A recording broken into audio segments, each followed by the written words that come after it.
হযরত বিলাল যখন কালেমা গ্রহণ করেছিলেন, উমাইয়া ছিল হলো বিলালের মুনিব। যখন শুনতে পেলেন যে বিলাল কালেমা পড়ছেন, ইসলাম ধর্মকে গ্রহণ করছেন, হযরত বিলালকে এত নির্যাতন করা হয়েছে, এত নির্যাতন, এত নিপীড়ন করা হয়েছে, হযরত বিলালকে বস্ত্রহীন করে উত্তপ্ত জমিন বালুর উপরে তাকে এরকমভাবে শুয়ে রাখা হয়েছে। গরম বালু। সৌদি আরবের তাপমাত্রা এবং বাংলাদেশের তাপমাত্রা কি সমান বলেন? তাকে উত্তপ্ত বালুর উপরে শুয়ে রাখা হয়েছে। শুধু তাই নয়, বুকের উপরে পাথরের টুকরা দিয়ে, পাথর দিয়ে চাপা রাখা দেওয়া হয়েছে। তারপরে বিলাল আহাদ আহাদ শব্দ উচ্চারণ করছে। বিলালকে এত নির্যাতন করা হয়েছে, বিলাল এক মুহূর্তের জন্য কালেমার পথ থেকে নিজেকে কখনো সরায় নাই। এটা ছিল তাদের কালেমা। হযরতে বিলালকে 2 হাত বেঁধে ফেলা হলো, 2 পাও বেঁধে ফেলা হলো। উত্তপ্ত গরম বালুর উপরে বিলালকে শুয়ে দেওয়া হলো। ওই কাফেররা বিলালকে অফার করল, তুমি যদি কালেমাকে যদি তুমি না ছাড়ো তাহলে তোমাকে জানে মেরে ফেলা দেওয়া হবে। হযরতে বিলাল বলল, তোমরা যদি আমাকে মারতে মারতে দুনিয়া থেকে বিদায় করে দাও, তারপরে আমি যেই কালেমা পড়েছি আমি এক মুহূর্তের জন্য সেই কালেমাকে ছেড়ে দিতে পারবো না। সুবহানাল্লাহ বলেন। আলহামদুলিল্লাহিল আকরামিল্লাযী খালাকাল ইনসানা ওয়া কাররামা ওয়া আল্লামাহু মিনাল বায়ানি মা লাম ইয়ালাম। فسبحان الذي لا يحصى امتنانه باللسان ولا بالقلم. نشهد أن لا إله إلا الله وحده لا شريك له الذي أرسله بالحق بشيرا ونذيرا وداعيا إلى الله بإذنه وسراجا وقمرا منيرا. فقد قال الله تعالى في كلامه المجيد وفي الفرقانه الحميد. সবাই পড়ুন আউযু বিল্লাহি মিনাশ শাইতানির রাজীম. বিসমিল্লাহির রাহমানির রাহিম.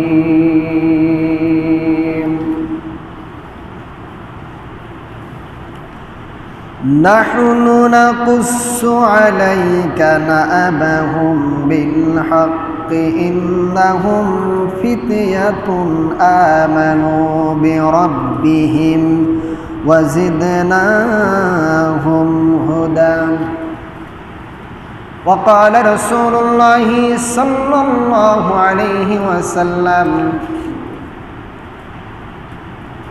من قال لا إله إلا الله دخل الجنة. وقال رسول الله صلى الله عليه وسلم إن الله وملائكته يصلون على النبي يا أيها الذين آمنوا صلوا عليه وسلموا تسليما. সকলে মুহাব্বতের সঙ্গে দরুদ ইব্রাহিম পড়ি। আল্লাহুম্মা সাল্লি আলা মুহাম্মাদিন ওয়া আলা আলি মুহাম্মাদ কামা সাল্লাইতা আলা ইব্রাহিম وعلى آل إبراهيم إنك حميد مجيد اللهم بارك على محمد وعلى آل محمد كما باركت على إبراهيم وعلى آل إبراهيم إنك حميد مجيد الحمد لله ثم الحمد لله লাখো কোটি শুকরিয়া সেই মহান তাবারক তাআলার জন্য যিনি আমাকে এবং আপনাদেরকে অত্যন্ত ভালোবেসে দুনিয়ার সমস্ত কাজ থেকে ফারেক করে আল্লাহ সুবহানাহু ওয়া তাআলার নিকট যে জায়গাটুকু সবচেয়ে বেশি দামি সেখানে আসা এবং বসার তৌফিক দান করলেন। এই জন্য আমরা সকলে খুশি না বেজার, কম না বেশি? তাহলে সকলে প্রাণ উজাড় করে আকাশ বাতাসকে মুখরিত করে সেই মহান তাবারক তাআলার শুকরিয়া জ্ঞাপন করছি আলহামদুলিল্লাহ। আরো জোরে বলে আলহামদুলিল্লাহ। লাখো কোটি দরুদ সেই মহামানবের প্রতি, সেই নবীর প্রতি যে নবীজির আদর্শের মধ্যে রয়েছে ইহকাল এবং পরকালের মুক্তি। সকলে সেই নবীর প্রতি দিল থেকে শিরিক মুক্ত বিদআত মুক্ত দরুদ প্রেরণ করি, সকলেই পড়ি সাল্লাল্লাহু আলাইহি সাল্লাম।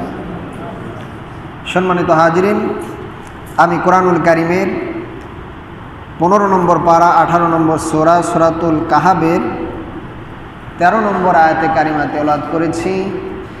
রাসূল পাক সাল্লাল্লাহু আলাইহি সাল্লামের অসংখ্য অগণিত হাদিসের মধ্য থেকে ছোট্ট একটি হাদিস পাঠ করেছি। আল্লাহ তাআলা যদি দোয়া করে,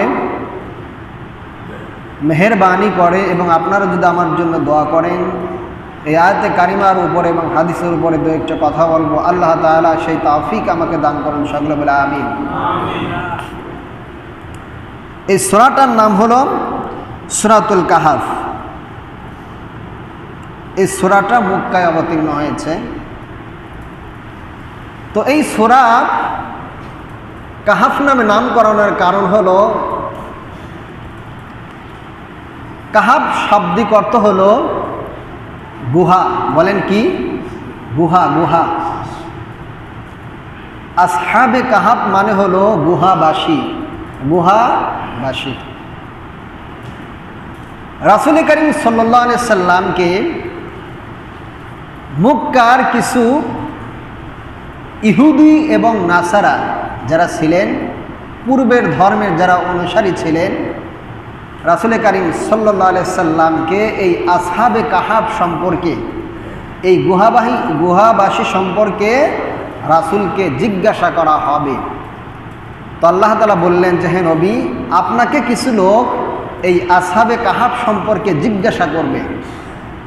আপনি তাদেরকে বলবেন যে এদের সংখ্যা কত ছিল, সেই গুহার মধ্যে কতজন অবস্থান করেছেন, এই সংখ্যাটা আল্লাহ ভালো জানেন। আপনি তাদেরকে জবাব দিবেন। আসহাবে কাহাফ সম্পর্কে তাওরাত, ইনজিল, জাবুর যে প্রসিদ্ধ কিতাবগুলো ছিল, চারখানা যে প্রসিদ্ধ কিতাব, তাওরাত, জাবুর, ইনজিল, কোরআন। আমাদের নবীর উপরে কোরআন অবতীর্ণ হওয়ার আগেও এই ঘটনাটা তাওরাত, জাবুর, ইনজিলের মধ্যে লিপিবদ্ধ ছিল। এই জন্য ইহুদি এবং নাসারা যারা ছিল, তারা তাওরাত কিতাব পড়ে যখন এই ঘটনাটা পেয়েছেন, তখন আল্লাহ রাসূলকে জিজ্ঞাসা করেছেন আসহাবে কাহাফ এরা কারা। এরা ছিল রকিম নামক এক স্থানে একজন জালিম বাদশা ছিলেন। কি বাদশা? জালিম বাদশা, অত্যাচার বাদশা ছিলেন। তো এই জালিম বাদশা যুগ যুগ ধরে তিনি শাসন করতেছিলেন। তিনি তার ভাষায়, তার একটাই উদ্দেশ্য ছিল, আমি যেভাবে শাসন করব ঠিক সেভাবেই দেশটা চলবে, এখানে অন্য কারো মাতব্বারি চলবে না। সে তার মতো দেশ কি করতেছিলেন? শাসন করতেছিলেন এবং মানুষের উপরে অন্যায় নিপীড়ন করতেছিলেন। এমনকি তিনি ঘোষণা করে দিলেন, এখানে দেবদেবীর পূজা, অগ্নি পূজা, মূর্তি পূজা এগুলো ব্যতীত অন্য কারো ধর্ম চলবে না। তো সেখানে কয়েকজন যুবক তারা আল্লাহর প্রতি বিশ্বাস রাখেন, ওই জালিম বাদশাকে ভয় করে নাই, আল্লাহর প্রতি ঈমান আনছে। ঈমান, ঈমান শব্দটা কি বলেন? ঈমান। আমাদের ঈমান কেমন? আল্লাহ রাসূল একটা হাদিসের মধ্যে বলছেন যে আমার উম্মতের ঈমান কেমন, সকালবেলা বাড়ে বিকালবেলা কমে। তাহলে আমাদের ঈমান কি হয়? বাড়ে এবং কমে, একই রকম স্থির থাকে না। এখন যদি আমাদের কেউ জানের হুমকি দেয়, কার কতটুকু ঈমান আছে সেটা টের পাওয়া যাবে। এই জন্য আল্লাহ রাসূল বললেন যে ঈমান সকালবেলা বাড়ে বিকালবেলা কমে। ঈমান কত দামি জিনিস। আসলে তো আমরা ঈমান, ঈমান মানে কি? কালেমা। কালেমা তো আমরা কেউ পড়ি নেই। আমরা কেউ কালেমা পড়ছি? আমরা কালেমা পাইছি, কালেমা পাইছি, কালেমা কেউ পড়ি নাই।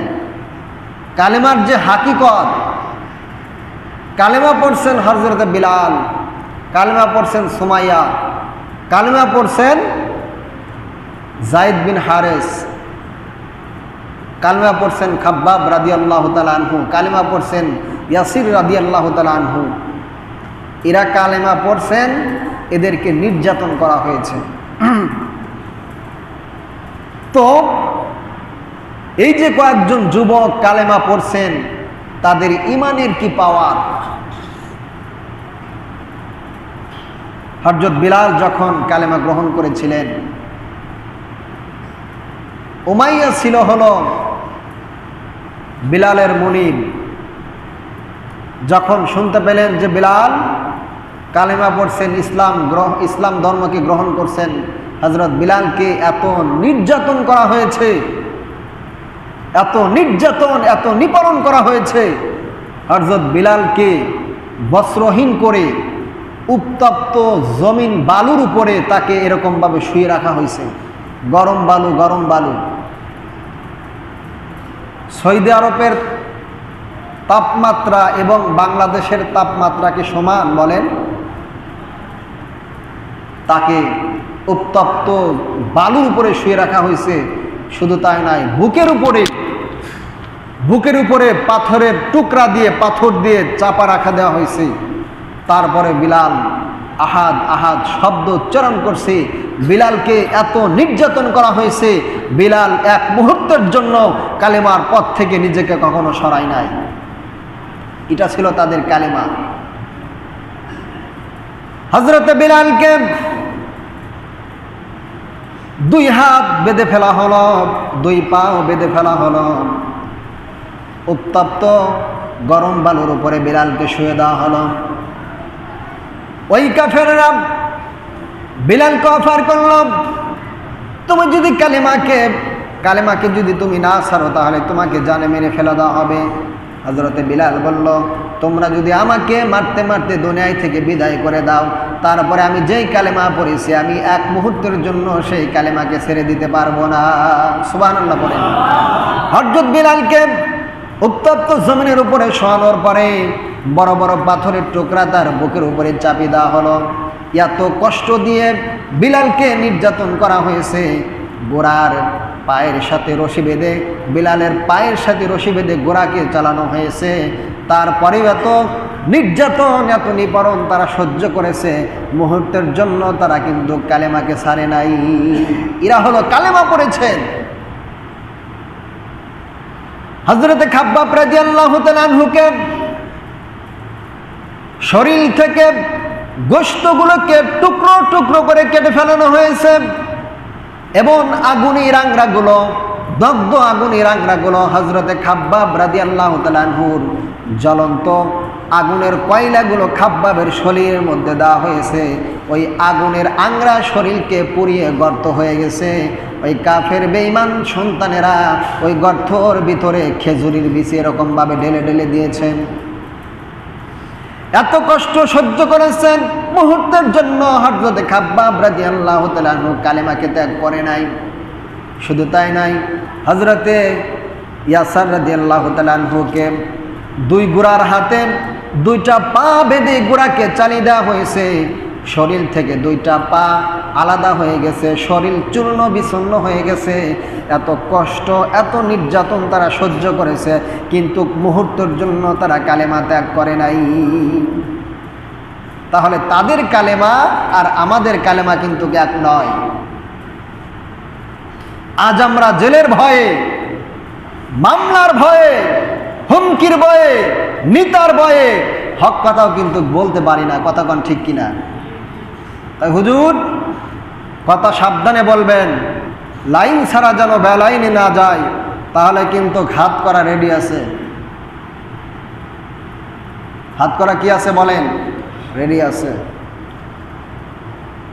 এই জন্য জালিম বাদশা যারা ছিল যুগ যুগ পর্যন্ত তারা তাদের নেতৃত্ব দিতে চেয়েছেন, কিন্তু তাদের সেই নেতৃত্ব দেওয়ার ক্ষমতা কে রাখতে দেয় নাই বলেন? কথা বলেন, কে দেয় নাই? আল্লাহ। সমস্ত শক্তির অধিকারী কে? জোরে বলেন কে? আল্লাহ। তো এই রকিব, এই জালিম বাদশাহ তিনি কি করলেন? ঘোষণা করে দিলেন যে আমার এইখানে আমার আনুগত্য ছাড়া অন্য কারো আনুগত্য চলবে না। কিন্তু এই কয়েকটা যুবক আল্লাহর প্রতি ঈমান আনছে, তারা এমনভাবে ঈমান আনয়ন করছে, এই বাদশার হুমকি দামকি এগুলোকে তারা পরোয়া করতেছে না। এক পর্যায়ে বাদশাহ তাদেরকে ডাকলেন যে তোমরা যদি যে কালেমা পড়ছো, যে সত্য ধর্ম তোমরা বলতেছো, এই কালেমা যদি তোমরা ত্যাগ না করো তাহলে তোমাদেরকে প্রাণে মেরে ফেরা দেওয়া হবে। এই কয়েকজন যুবক বাদশার রাজদরবার থেকে ফিরে এসে তারা সিদ্ধান্ত গ্রহণ করলেন যে আমরা আর কখনো এদেশে থাকব না। আমরা দেশ ত্যাগ করতে পারি, সব কিছু ত্যাগ করতে পারি, কিন্তু কালেমা আমরা ত্যাগ করব না। এই কয়েকজন যুবক সিদ্ধান্ত গ্রহণ করলেন এই দেশ ছেড়ে আমরা অন্য দেশে চলে যাব, যেখানে এই জালিম বাদশার শাসন চলবে না, সে দেশে আমরা চলে যাব।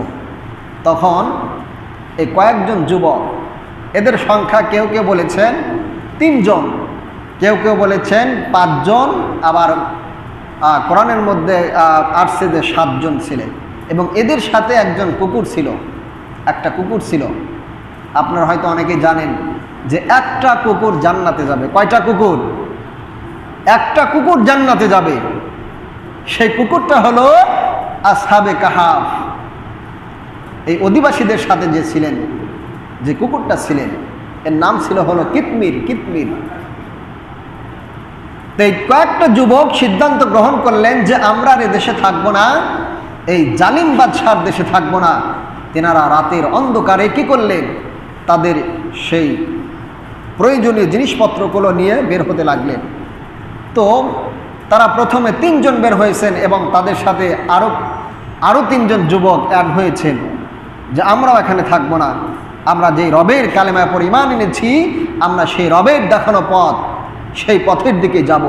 তারা যখন এই দৃঢ় বিশ্বাস গ্রহণ করলেন, আল্লাহ পাক রব্বুল আলামিন তাদেরকে সুসঠিক পথ দেখিয়ে দিলেন। সুবহানাল্লাহ বলুন।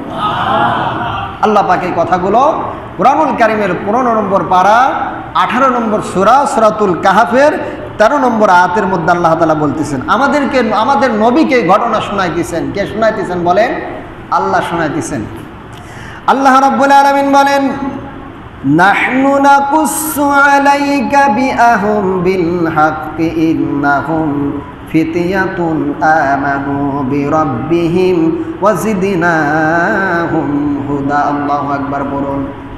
আল্লাহ রাব্বুল আলামিন বলে, হে নবী, আমি আপনাকে এমন একটা ঘটনা সম্বোধন করতেছি, এমন একটা ঘটনা আপনাকে আমি শোনাইতেছি, যে ঘটনা হলো সত্য। ইন্নাহুম ফিতয়াতুন আমিনু বিরাব্বিহিম, কয়েকজন যুবক তার রবের প্রতি ঈমান এনেছিল। কয়েকজন যুবক, ফিতয়াতুন মানে যুবক, কয়েকজন যুবক বিরাব্বিহিম ফাআমানু বিরাব্বিহিম, কয়েকজন যুবক তার রবের প্রতি ঈমান এনেছিল। এতটা ঈমান তাদের ছিল যে এই ঈমান হওয়ার কারণে আল্লাহ বলেন ওয়াজিদনাহুম হুদা, তাদেরকে আমি একেবারে ঈমান দৃঢ় থাকার কারণে তাদের একটা সঠিক রাস্তায় আমি পরিচালিত করে দিলাম। সুবহানাল্লাহ বলে। তো এই কয়েকটা যুবক দেশ, জালিম বাদশার দেশ ছেড়ে রওনা করলেন যে তাদের যে বিশ্বাস, আমরা যে প্রভুর উপরে ঈমান এনেছি সেই আল্লাহ আমাদেরকে সঠিক রাস্তা দেখাবেন। তারা চলতে চলতে চলতে চলতে দেখবেন এখন একেবারে ভোর রাত হয়ে যাচ্ছেন। তারা চিন্তা করলেন যে এখন তো এই বাদশার কাছে আমরা ধরা পড়ে যাব, বাদশার লোকজনের কাছে যদি ধরা পড়ে যায় তো বাদশা তো আমাদেরকে, বাদশার লোকজন তো আমাদের বাদশার কাছে নিয়ে যাবে, বাদশা তো আমাদেরকে জানে মেরে ফেলবে। তখন করলেন কি, একটা গুহার মধ্যে ওই কয়েকজন যুবক কি করলেন, আশ্রয় গ্রহণ করলেন। এবং এই যুবক কয়েকজন যখন হাঁটতেছিলেন তাদের পিছে পিছে একটা কুকুরও হাঁটতেছিল। যুবকরা থেমে যায়, কুকুরও থেমে যায়, যুবকরা বসে, কুকুরও বসে, যুবকরা হাঁটে, কুকুরও হাঁটে। কি একটা মুসিবত না? যুবকরা যখন থেমে যায় কুকুরটাও থেমে যায়, কিন্তু কোনো আওয়াজ করে না। তো আল্লাহ পাক যখন কুকুরের জবানকে খুলে দিয়েছেন যে আমি তোমাদের সাথে যেতে চাই, আমি তোমাদের উপকারে আসবো, অপকারে আসবো না, তখন সেই কুকুরটাকেও তারা সাথে করে নিয়ে গেছে। নিয়ে যাওয়ার পরে যখন তারা সেই গুহার ভিতরে আশ্রয় গ্রহণ করছে, গুহার ভিতরে ঢুকার পরে, গুহার ভিতরে যখন তারা আশ্রয় গ্রহণ করলেন তখন ওই কুকুরটা সেই গুহার উপরেই বসে থাকতো। তো আল্লাহ পাক রব্বুল আলামিন তাদেরকে এমন একটা গম দিয়েছেন, এক ঘুমে তারা 309 বছর কাটিয়েছেন। সুবহানাল্লাহ পড়েন। কয়টা ঘুম বলেন? একটা ঘুম। গুহার ভিতরে ঢুকছেন, ঢুকে ঘুমিয়ে পড়ছেন 6 জন যুবক। ঘুম থেকে উঠছে 309 বছর পর। তো যখন সূর্যের আলো যখন আসতো অতারা শামসা ইলা তাআত তাজ্জাউ আনহু কালবিহিম জাতাল ইয়ামিনি, যখন সূর্যের আলোটা আসতো ওই গুহার মুখের উপরে কুকুরটা এরকমভাবে শুয়ে থাকেন, যখন সূর্যের আলোটা গুহার উপরে এসে পড়ে ওই কুকুরটা তখন কি করেন, পার্শ্ব পাল্টায়। এরকমভাবে এই দিক থাকলে সূর্যের আলো যখন তার মুখে এসে পড়ে কুকুরটা এরকমভাবে পার্শ্ব পাল্টিয়ে দেয়, যাতে করে সূর্যের আলোটা গুহার ভিতরে না ঢুকে আল্লাহর বান্দাদের যাতে ঘুমটা নষ্ট না হয়ে যায়। এই জন্য কুকুরটা গুহার সেই মুখের উপরে শুয়ে থাকতো, সূর্যের আলো যখন আসতো কুকুর এরকমভাবে পার্শ্ব পাল্টাতেন। কয়দিন পাল্টাইছেন বলেন? 309 বছর পর্যন্ত এই আল্লাহর বান্দাদেরকে কুকুর খেদমত করেছেন। তো যখন ঘুমিয়ে পড়েছেন, এদিকে কিন্তু জালিম রকিম বাদশার ক্ষমতা আছে না নাই? শেষ। 309 বছর, 3 যুগ শেষ, প্রায় 3টা বাদশা শেষ। তো 309 বছর পর যখন ঘুম থেকে উঠছে, ঘুম থেকে ওঠার পরে একটু ক্ষুধা লাগছে। তো তারা তো বাসায় থেকে যখন বের হয়েছেন তো কোনো খাবার তো নিয়ে গেছেন, টাকা পয়সা নিয়ে গেছেন। ঘুম থেকে ওঠার পরে একজন আর একজনকে বলতেছেন পাশেই তো বাজার, তো যাও কিছু নাস্তা নিয়ে আসো। নাস্তা খাওয়ার পরে তারপরে আমরা আমাদের কথাবার্তাগুলো আমরা পরামর্শ করতে থাকবো। তো একজন কিছু কাঁচা টাকা নিয়ে বাজারে নাস্তা আনার জন্য গেছেন। তো যখন দোকানের মালিককে যখন কিছু খাবার নেওয়ার পরে যখন টাকাটা দিছে, ওনা তো অবাক হয়ে গেছে যে এই টাকা তোমরা কোথায় পেলে? এ টাকার বয়স তো 300 বছর 400 বছর পার হয়ে গেছে, এ টাকা তোমরা কোথায় পেলে? তখন ওই বাদশা মারা যাওয়ার পরে আরেক বাদশা মারা গেছে, বাদশার ছেলে তার ছেলে অর্থাৎ নাতি যখন বাদশাহিত্যের দায়িত্ব পালন করছেন, তখন সেই ইসলামের প্রভাবটা, কালেমার প্রভাবটা ওইখানে যা পড়ছেন যে যেখানে অন্ধকারের মধ্যে যদি আলো যায়, আলো যাওয়ার কারণে অন্ধকার কি হয় বলেন? দূর হয়ে যায়। তো ওই বাদশার কাছে যখন খবরটা গেছে যে এই টাকা তো এখনকার টাকা না, তখন তাদের পরিচয় জানতে চাইছেন, তিনি পরিচয় দেন নাই। তিনি যখন লোকজন নিয়ে যাওয়ার পরে গুহার ভিতরে প্রবেশ করছেন, গুহার ভিতরে প্রবেশ করার পরে একজন আর একজনকে জিজ্ঞাসা করতেছে যে আমরা এখানে কতদিন ঘুমাইছিলাম, কতদিন ঘুমাইছিলাম, একজন আর একজনকে জিজ্ঞেস করতেছেন। وَكَذَلِكَ بَعَثْنَاهُمْ يَتَسَاءَلُونَ بَيْنَهُمْ قَالَ قَائِلٌ مِّنْهُمْ كَمْ لَبِثْتُمْ قَالُوا لَبِثْنَا يَوْمًا أَوْ بَعْضَ يَوْمٍ। অনুরূপভাবে তারা যখন ঘুম থেকে জাগৃত হল, ঘুম থেকে জাগৃত হওয়ার পরে ইয়াতাসালু বাইনাহুম, একজন আর একজনকে জিজ্ঞাসা করতে লাগলো যে আমরা এখানে কতদিন পর্যন্ত বা কত সময় পর্যন্ত ঘুমিয়েছিলাম। ক্বালা কাইলুম মিনহুম, তাদের মধ্য থেকে একজন বলল কাম লাবিস্তুম ক্বালু লাবিসনা ইয়াওমান আও বা'দা ইয়াওম, তাদের মধ্য থেকে একজন বলল যে আমরা এখানে কতদিন পর্যন্ত ঘুমিয়েছিলাম। তারা বলল লাবিসনা ইয়াওমান আও বা'দা ইয়াওম, যে আমরা একদিন অথবা একদিনের কিছু অংশ সময় আমরা এখানে ঘুমিয়েছিলাম। তারা ঘুম থেকে জাগৃত হওয়ার পরে একজন অপরজনকে জিজ্ঞাসা করতেছেন যে আমরা এখানে কতদিন ঘুমাইছিলাম। একজন আর একজনের মুখের দিকে তাকিয়ে বলতেছেন যে একদিন অথবা একদিনের কিছু অংশ সময় আমরা এখানে ঘুমিয়েছিলাম। আর একজন বলল ক্বালু রব্বুকুম আ'লামু বিমা লাবিসতুম, তারা বলল, তাদের মধ্য থেকে একজন বলল আমরা এখানে কতদিন ঘুমিয়েছিলাম আল্লাহই ভালো জানে। ফাবাসু আহাদুকুম বিওয়ারাকাহুম হাদিহি ইলাল মাদিনাতি, তারপরে যখন বলল যে আমরা এখানে কতদিন ঘুমিয়েছিলাম আল্লাহই ভালো জানেন, একজন আর একজনকে বলল ঠিক আছে আমাদের কাছ থেকে কিছু মুদ্রাগুলো নিয়ে ফালিয়ানজুর আইয়ু আজকা ইলাল মাদিনাতি, এই মদিনা মানে শহরের দিকে যাও, কিছু খাবার আমাদের জন্য নিয়ে আসো, কিছু নাস্তা আমাদের জন্য নিয়ে আসো। তখন তাদেরকে নাস্তা আনার জন্য একজনকে পাঠানো হলো। সেখানে পাঠানোর পরে তখন ওই কাঁচা টাকা দেখে তারা তো অবাক যে এতদিনকার টাকা তোমরা কোথায় পেলে।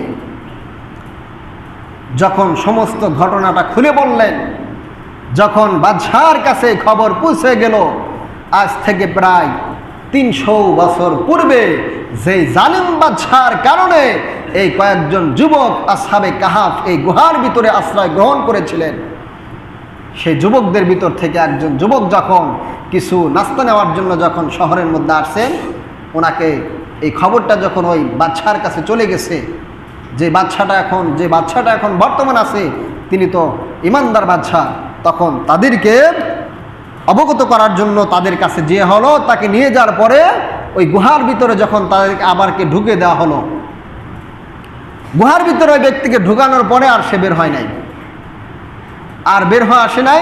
গুহার মুখটা অটোমেটিক লেগে গেছেন। লেগে যাওয়ার পরে তো ওই বাদশা করলেন কি, তাদের শরণার্থে সেই গুহার উপরে একটা মসজিদ নির্মাণ করলেন। আলা আমরিহিম ফালিতাজান্না আলাইহিম মসজিদা, তাদের স্মৃতি স্মরণে সেইখানে একটা মসজিদ নির্মাণ করে দিলেন। সেই মসজিদটা আজও পর্যন্ত সেখানে বিদ্যমান আছে, কিন্তু আসহাবে কাহাফের সেই কুকুর সহ 6 জন যে যুবক সেই গুহার ভিতরে ঢুকছেন, আজও পর্যন্ত সেই গুহার ভিতরে তারা অক্ষত অবস্থায় আছেন। সুবহানাল্লাহ বলেন। একটা ঘুমাইছেন ঢুকে, সেই ঘুম থেকে উঠছে কত বছর পরে বলেন? 309 বছর ঘুমানোর পরে, সেই ঘুম থেকে ওঠার পরে আবার যখন তাদেরকে সেই গুহার ভিতরে রেখে আসা হয়েছে, আবার সেখানে তারা ঘুমিয়ে পড়েছে। তো আল্লাহ পাক রব্বুল আলামিন যখন আবার তাদেরকে সেই গুহার ভিতরে প্রবেশ করছেন, প্রবেশ করার পরে অটোমেটিক সেই গুহাটা বন্ধ হয়ে গেছেন, আবার তারা সেখানে ঘুমিয়ে পড়েছেন। আল্লাহ রাব্বুল আলামিন বলেন যে বান্দা, তোমরা জানো না, তোমরা বলতেছো আমি একদিন অথবা একদিনের কিছু অংশ সময় ঘুমিয়েছিলাম, অথচ তোমরা এক ঘুমের ভিতরে 309 বছর কাটিয়ে দিয়েছ। এজন্য সম্মানিত হাজিরিন, যারা ইসলামের পথে থাকবে, কোরআনের পথে যারা থাকবে, আল্লাহর পথে যারা থাকবে, আল্লাহ পাক রব্বুল আলামিন শত বালা মুসিবত থেকে হেফাজত করে। আল্লাহ পাক রব্বুল আলামিন তার ঈমানদার বান্দাদেরকে এরকমভাবে আরামের মধ্যে রাখবেন। সুবহানাল্লাহ বলুন। এই জন্য ঈমান হলো খুব দামি জিনিস। আল্লাহ রাসূল বলেছেন, মান ক্বালা লা ইলাহা ইল্লাল্লাহু দাখালাল জান্নাহ, যে ব্যক্তি তার জবান দিয়ে একবার কালেমা পড়বে ওই ব্যক্তি আল্লাহর জান্নাতে প্রবেশ করবে। সুবহানাল্লাহ পড়ে।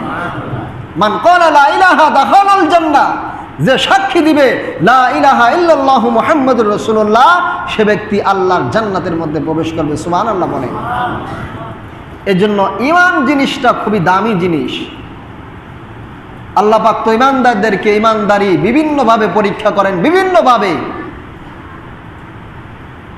ভয় দেখিয়ে, ভয় ভয় ক্ষুধার্ত দিয়ে, বালা মুসিবত দিয়ে, ছেলে সন্তান দিয়ে, সম্পদের ক্ষয়ক্ষতি দিয়ে আল্লাহ পাক রব্বুল আলামিন ঈমানদার বান্দাদেরকে ঈমানদার পরীক্ষা করে থাকেন।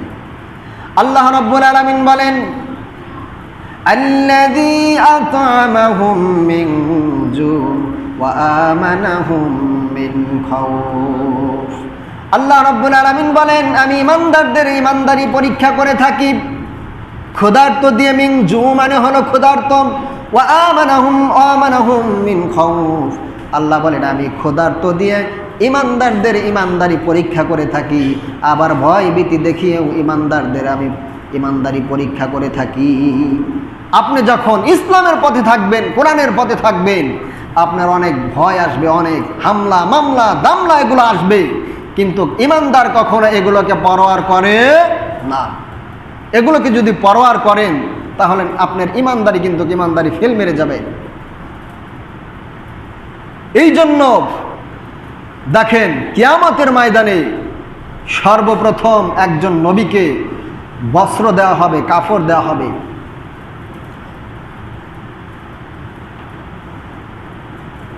যত মানুষ দুনিয়া থেকে বিদায় নিয়েছেন আরাফার ময়দানে, কিয়ামতের ময়দানে সবাই কিন্তু জোড়ায় জোড়ায় উঠবে, কারো পরনে কোনো কাপড় থাকবে না, সবাই থাকবে বস্ত্রহীন, উলঙ্গ অবস্থায় থাকবে। আম্মা জান আয়েশা আল্লাহ রাসূলকে বলেন, ইয়া রাসূলুল্লাহ, সেদিন কি কেউ কারো লজ্জাস্থানের দিকে তাকাবে না? আল্লাহ রাসূল বলেন, কিয়ামতের ময়দানে এমন অবস্থা হবে, লজ্জাস্থানের দিকে তাকানো দূরে থাক, যার যার পেরেশানির মধ্যে সেই থাকবে। কেউ কারো বিষয় সেদিন মাথা ঘামানোর সময় থাকবে না। প্রত্যেকের নিজের টেনশনে থাকবে যে আল্লাহ আমাকে বাঁচাও, আমাকে বাঁচাও, আমাকে। নবীরা পর্যন্ত বলবে, ইয়া নাফসি ইয়া নাফসি, হায় আল্লাহ আমাকে বাঁচাও, আমাকে বাঁচাও। নবীরা বলবে, নবীরা।